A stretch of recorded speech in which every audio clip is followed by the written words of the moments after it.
So it's starting to feel like 2008, 2009, 2010, 2011 again. The years after the last huge financial real estate crash, which is called the Great Recession, basically caused millions of people to lose their homes. But before they lost their homes, most of these folks tried to get something called a loan modification. We are starting to see that loan modifications are making a comeback. It's very different now than it was in those years, but the basic concepts of loan modifications still apply. Most people do not understand what loan modifications are, and there's a lot of myths around what loan modifications can do for you and how you can get a loan modification. I'm going to talk about the 5 biggest myths surrounding loan modifications in about 5 seconds.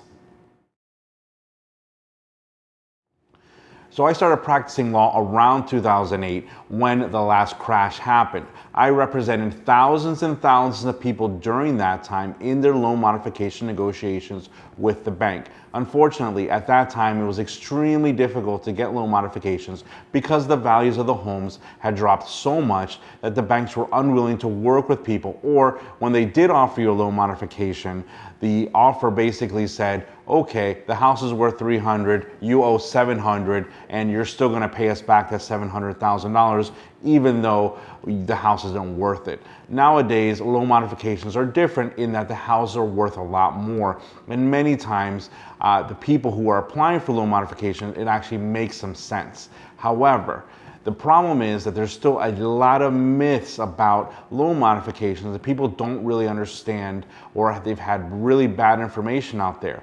I've been doing this for many, many, many years, and I can tell you that these are the top 5 myths that people have when they are thinking about getting a loan modification or applying. The first one and the biggest one is that somehow you are entitled to a loan modification. You are not.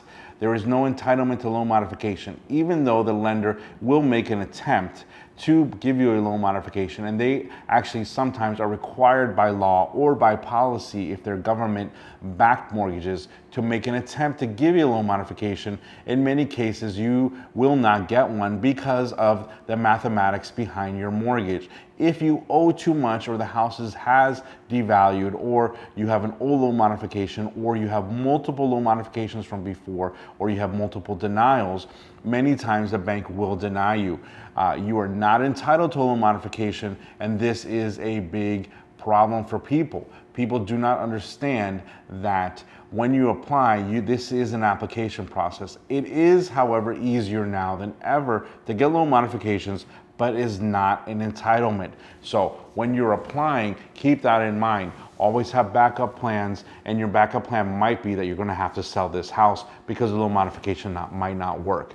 The next biggest myth, and the one that I encounter a lot, is, well, I'll just get a loan modification. It's kind of like like you're refinancing, like it's a choice, like you show up at a store, like at a Target, and buy something. No, it's not like that. When you apply for loan modification, there are strict rules around when you can get one, if you can get one. Very similar to refinancing. There are big differences between loan modification and refinancing. However, it is not really a choice. You can't just simply ask for a loan modification and expect to get it. Similar to the first myth, that you're not entitled to one, getting a loan modification is not something that you get instead of a refinance. It's really a result of not getting a refinance. So really, you would have to try to refinance first, and if you can't, then you're in a situation where you would apply for a loan modification. So in order to avoid this situation, the thing you need to do is try to refinance your house first. It's very important, because if you don't, your bank is not going to offer you anything, or they might, but it's highly unlikely. The next thing and this is the big thing, as I mentioned in 2008, a lot of people got loan modifications, but they made zero financial sense.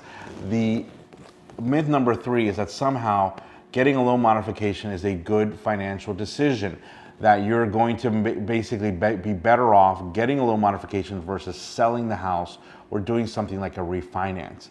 Now, I'm going to tell you right now that if you're in 2008, 2009, there were homes that were so devalued and the mortgages were so big by the time that people got loan modifications that people ended up with houses that were worth $300,000, but they owed $700,000 or $800,000. A lot of these folks they took the loan modifications because they thought, well, I have to live somewhere, and therefore, might as well live here.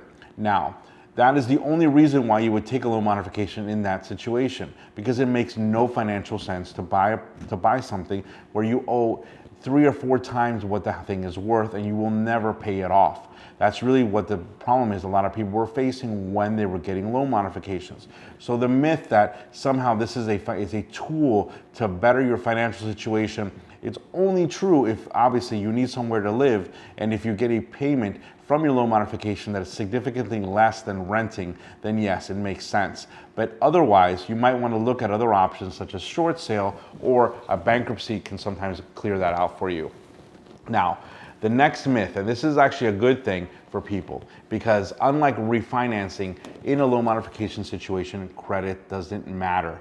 Credit doesn't matter, and I'm going to explain something to you. People don't understand this because nowadays people are getting loan modifications without being late. In the past, the only way you would ever get a loan modification if you were significantly late on your mortgage payment. So the problem is that people nowadays are getting loan modifications without being late, so they care about their credit. The credit does not matter when you're applying for loan modification. If it did, then nobody would get a loan modification, because most people that get loan modifications are significantly late, at least 3 or 4 months or more on their mortgage payments, and that has already been reported to the credit bureaus. So there's folks now who are applying who basically, they ask me, are they going to check my credit? They don't check your credit. They don't really care about your credit because that's not part of the deal. Now, if you're going to refinance, obviously, yes. Refinancing is a credit-based decision. It's based on your employment and it's based on your credit history. So loan modifications are not based on credit, which is a good thing because a lot of people have bad credit right now because they're not paying their other stuff. Now, this is something, I am a lawyer. I've been doing this for many, many years. And yes, I've made money representing people in loan modifications.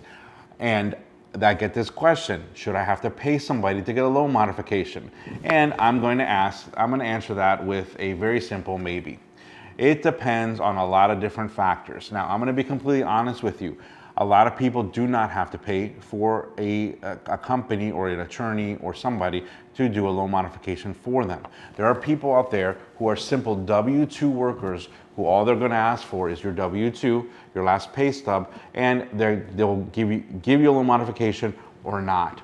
Those folks, you don't need to hire anybody. Just apply, give them your last pay stub, and you'll probably get a decision. Now, the people that probably will have to get somebody to help them are W-2 employees that are denied. That's the first group. Those folks, basically, they're going to deny you because your income is not great enough. So you're going to have to show more income. There's ways to do that, and that is something that's when it starts getting tricky, because you're going to have to show contributor income or boarder income or rental income, or 1099 income, such if you start doing Uber or something else, a second job, where they don't give you a W-2. That's when it becomes super tricky. At that point, you probably will have to hire somebody because the bank does not like it when you submit documents to them that they don't understand. The second biggest group, and these people pretty much always have to hire somebody because it's almost impossible to get a loan modification, in my opinion, without assistance from a professional, are people who are 1099 or gig employees. So these are people who work for themselves on some level or self-employed. These folks have a very hard time proving income because its income is not the same as a W-2 employee, which is the same income all the time. So these folks, yes, probably do have to hire somebody to help them. Most of the time people apply, they get denied, they get really frustrated because the process is extremely confusing. The worst are self-employed with businesses that have employees and have income that is not easy to prove. That is the hardest group of people to get loan modifications. Those people almost always have to hire somebody. So you just look for somebody reputable, like an attorney or somebody who has been doing this for a while. There are a lot of fly-by-night companies out there, so make sure that if you are going to hire somebody, you hire somebody that knows what they're doing. Now, we're gonna start a very special segment here at Motivational Esquire called Is That Legal? So in this case, we're gonna focus on a very specific situation, something that I've been seeing a lot. There are people who are applying for loan modification, and when they do their application, they get a beautiful letter that says, when you start reading, it says, congratulations, you've been approved for your loan modification. And they're super happy. They look at the terms, they look at the payment, they look at it's a reduced payment, and it seems like a great thing. But then in the second paragraph, or somewhere written in there, the bank asks you for a down payment. The bank says, okay, you want this loan modification that we're going to offer you, you need to give us $25,000 or $20,000 or some amount of money. These people are usually in a situation where they haven't paid for a long time, so the bank wants to reduce what you owe. Generally, these are people who have been in default for many, many years, and the bank turns around and says, in order for you to get this beautiful loan modification that we're offering you, you got to come up with some money.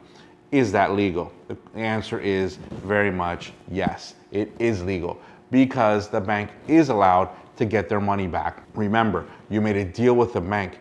You were unable to pay it for whatever reason, doesn't matter. And the bank is not being mean to you, but they're saying, in order for this to make any financial sense for us, we want you to pay us some amount of money towards what you owe. So, is it legal? Yes, it's legal. Is it fair?